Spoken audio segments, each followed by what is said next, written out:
on a vu de belles images de la Bretagne, mais il y en a de plus belles encore. Allez, on va commencer par la Bretagne, justement, cher Yann.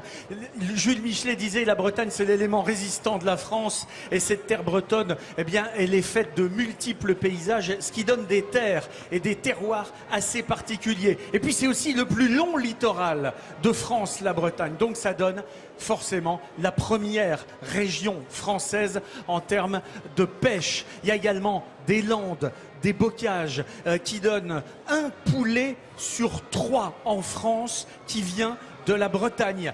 Et puis tous ces paysages donnent également beaucoup de légumes et pas seulement des artichauts. C'est la première région légumière de France et c'est les bienfaits de la terre et de l'eau qui font que cette terre posée sur le bord du Grand Large donne des endroits majestueux. Il faut un peu la tête, le Normand et le Vendéen en passe devant un tel panégyrique. On est décomposé, on se dit c'est quand notre tour là, parce qu'on n'a plus rien, non, ils font tout. Non, mais ils font tout, on n'a plus rien. Ne vous inquiétez, ça va arriver, Francis. Allez, petit cadeau pour Yann, Jean-Seb. Yann, on va partir en balade dans quelques endroits que tu aimes énormément, par exemple Saint-Malo. Saint-Malo, c'est un endroit fabuleux. Je ne connais rien de plus beau au monde que l'entrée dans la rade de Saint-Malo, c'est le commandant Charcot qui disait ça. Et c'est vrai que quand on voit par exemple ce fort national, il y a toute une partie de l'histoire maritime de France qui est là-bas. Oui, alors effectivement, l'entrée dans la rade de Saint-Malo, c'est ce qu'il y a de plus beau au monde. L'entrée dans la rade de Brest, c'est ce qu'il y a de plus beau au monde. Tout marin qui rentre en Bretagne à domicile par la mer a tendance à... En Lorient, même chose, a tendance à considérer qu'il n'y a rien de plus beau au monde. Mais c'est vrai, bien entendu, pour Brest et pour Saint-Malo. Saint-Malo, c'était le Cap Canaveral du Royaume de France. Hein. Toutes les expéditions partaient de là-bas. Cancale aussi. Ça a été la première république bretonne, Saint-Malo, au XVIe siècle. Cancale, ça fait aussi partie de l'histoire maritime. Mais là, on est plus sur le 19e. Ce sont les Terre-Neuva, les grandes expéditions pour aller à la pêche à la morue. Et à Cancale, la ville basse, c'est les maisons de pêcheurs. La ville haute, c'était les maisons des armateurs. Puis évidemment, il y a les huîtres de Cancale. Surcouf d'ailleurs à sa maison à Cancale. Ce que j'aime énormément à Cancale, outre ce magnifique paysage qui se passe de tout comme Monterre, c'est le nom du port.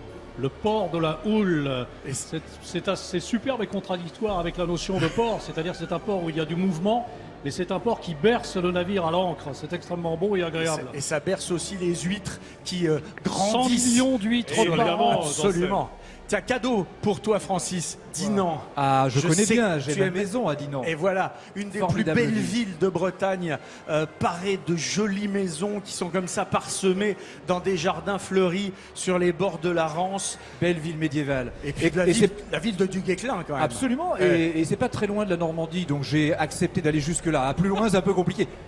La basilique Saint-Sauveur, qui est un des chefs-d'œuvre de l'art roman en Bretagne. Et puis évidemment, quand on se balade là-bas, on a le plaisir de découvrir la balade au bord de la Rance, qui est un des endroits, je pense, une des cartes postales les plus fantastiques. Et la balade des remparts aussi, c'est formidable. Faire tout le tour des remparts à pied, en passant par le jardin anglais, voilà, etc. C'est extraordinaire. Jean-Seb, tu as réussi à caresser le Normand dans le sens du poil avec un bout de Bretagne. Oui. Je suis heureux d'entendre Francis Letellier faire l'éloge de la Bretagne avec passion. Et ça ne me gênera pas. Du côté avec plaisir, Yann. C'est absolument un dernier cadeau pour toi, Yann. On va partir dans le sud de la Bretagne, une terre de sable, des îles, de l'air pur et forcément du soleil. On est sur la presqu'île de Quiberon. Quiberon qui est un des hauts lieux du tourisme en Bretagne, avec le bateau qui part pour Belle-Île, qui part pour Watt et Dick. Une péninsule, là, on est sur un tombolo, hein, une péninsule comme ça de 30 km qui est absolument géniale. Et il y a, je trouve, là-bas une saine barbarie iodée à Quiberon. Alors, ce qui est extraordinaire avec Quiberon, c'est qu'effectivement c'est une péninsule, c'est vraiment le pays des îles. Donc avant d'accéder à ces îles magnifiques de Watt, Edic, Belle-Île et les autres, l'île aux chevaux, c'est vrai qu'on a déjà l'impression d'être dans une île à Quiberon et que l'on est préparé à cet émerveillement du paradis de Bretagne Sud.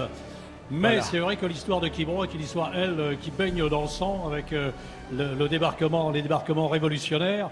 Et moi, j'ai tout de même un peu le cœur serré chaque fois que je passe à Quiberon et que je repense à cette histoire bretonne qui s'est bâtie dans la souffrance, même à Quiberon. Tous ces Bretons qui ont été nourris depuis leur tendre enfance de beurre, faut le dire, ça remplace le biberon. Nathalie, t'as fait une tartine, Yann. Avec Francis, on se garde le beurre, on se garde le beurre doux. Je peux pas en manger parce qu'il est salé, ton beurre. Le mien, il est doux. Donc je ne peux pas en manger. Je vais être obligé d'en manger avec de l'andouille de Guéméné, Francis. Mais Vincent, tu sais que pour Yann, le beurre, c'est le fromage le plus populaire au monde, n'est-ce pas? Et c'est breton. C'est un fromage pour vous, le beurre. C'est sympa de lui faire parler la bouche pleine de tartines beurrées quand même. Non mais merci Nathalie. C'est vrai qu'on a tendance à considérer que le beurre met en valeur les fromages. Le beurre, c'est le roi des fromages. Il faut le manger.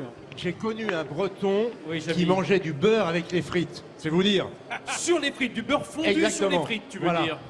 Ah, là, oui, dans un sandwich alors. Oui,